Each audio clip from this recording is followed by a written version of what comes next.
बुद्ध दुनिया के सबसे बड़े धर्मों में से एक बौद्ध धर्म के संस्थापक थे। बुद्ध एक बुद्धिमान और दयालु व्यक्ति थे। उन्होंने लोगों को विपरीत परिस्थितियों से मुकाबला करना सिखाया। बचपन में उन्हें सिद्धार्थ गौतम कहा जाता था। सिद्धार्थ गौतम एक राजकुमार थे जो ईसा पूर्व 6ठी और 4थी शताब्दी के बीच रहते थे। उनका जन्म नेपाल और भारत के बीच की वर्तमान सीमा पर हुआ था। हालांकि उनके बारे में कई किंवदंतियां हैं, लेकिन उनके जीवन के बारे में कुछ भी निश्चित रूप से ज्ञात नहीं है। ऐसा माना जाता है कि वह उम्र, बीमारी और मृत्यु के प्रभाव से मुक्त होकर विलासिता में बड़ा हुआ था। एक समय की बात है, कपिलवस्तु नामक स्थान पर राजा शुद्धोदन और रानी महामाया रहते थे। रानी महामाया ने लुम्बिनी गार्डन में एक प्यारे से बच्चे को जन्म दिया, जिसका नाम सिद्धार्थ रखा गया। दुहक की बात यह है कि जन्म देने के 7 दिन बाद रानी की मृत्यु हो गई।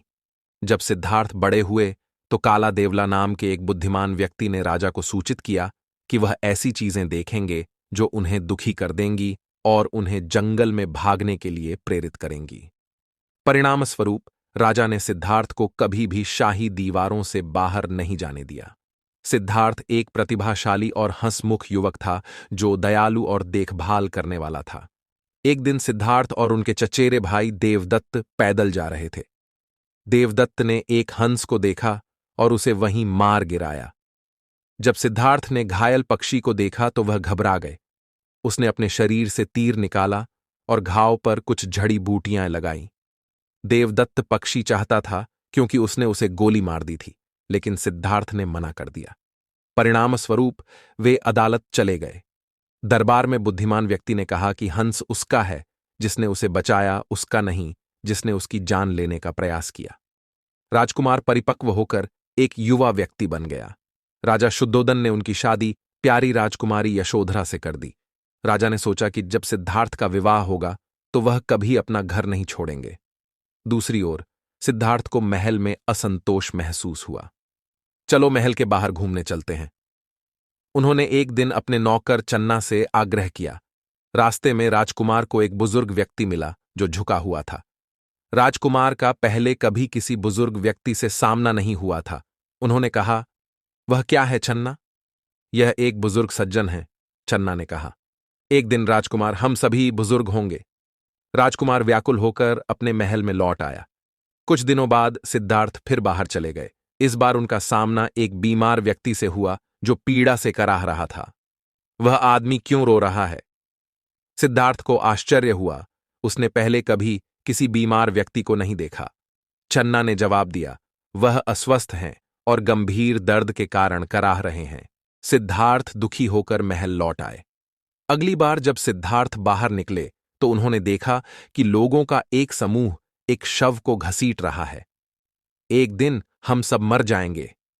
चन्ना ने सिद्धार्थ को समझाते हुए कहा कि वह एक मृत व्यक्ति को देख रहे हैं। सिद्धार्थ जानते थे कि उनके पिता ने उन्हें इन खतरों से सुरक्षित रखने के लिए महल में रखा था। क्या हम सभी को बूढ़ा, बीमार और मरना होगा? उसे मन ही मन आश्चर्य हुआ। क्या कोई अन्य विकल्प नहीं दिखता? सिद्धार्थ एक बार फिर चले गए। इस बार उसने एक आदमी को देखा जिसका सिर मुंडा हुआ था, नारंगी वस्त्र थे और उसके हाथ में एक कटोरा था। वह आदमी अच्छे मूड में लग रहा था। वह आदमी कौन है? उसने चन्ना से पूछताछ की। वह एक समझदार आदमी है जो सब कुछ त्याग कर खुशी की तलाश में जंगल में चला गया था, चन्ना ने कहा। सिद्धार्थ ने जो कुछ देखा था उस पर विचार किया। इसके बाद उन्होंने खुशी की तलाश में घर छोड़ने का फैसला किया। इसलिए एक रात जब उनकी पत्नी और पुत्र राहुल सो रहे थे, सिद्धार्थ चुपचाप अपने समर्पित सेवक चन्ना के साथ महल से चले गए। वे अनोमा नदी तक पहुंचने तक साथ साथ चले। सिद्धार्थ ने वहां अपने शाही वस्त्र उतार दिए। उन्होंने चन्ना को महल लौटने के लिए अपने कपड़े और अपना घोड़ा सौंप दिया।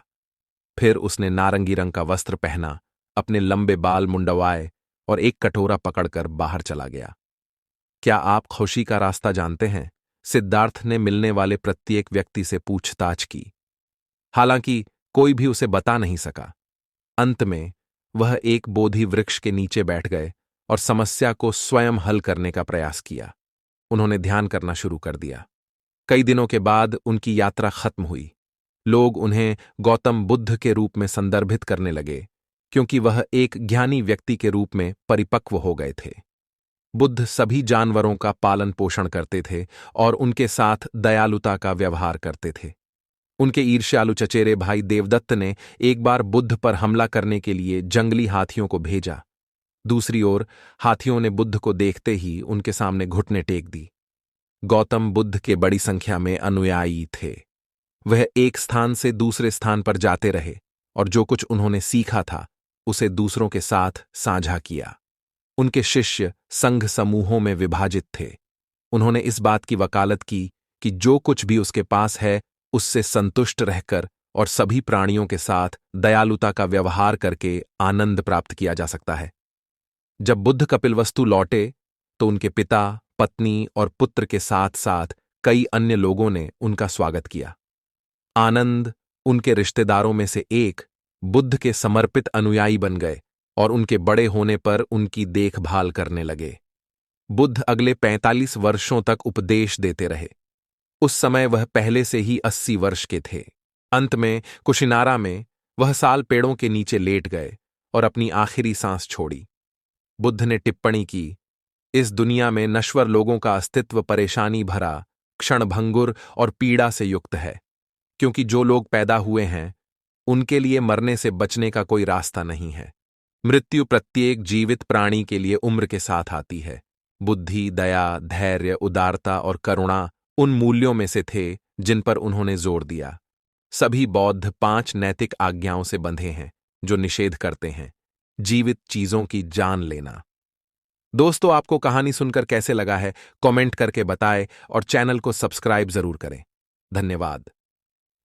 ओम बुद्ध शरणम नमः।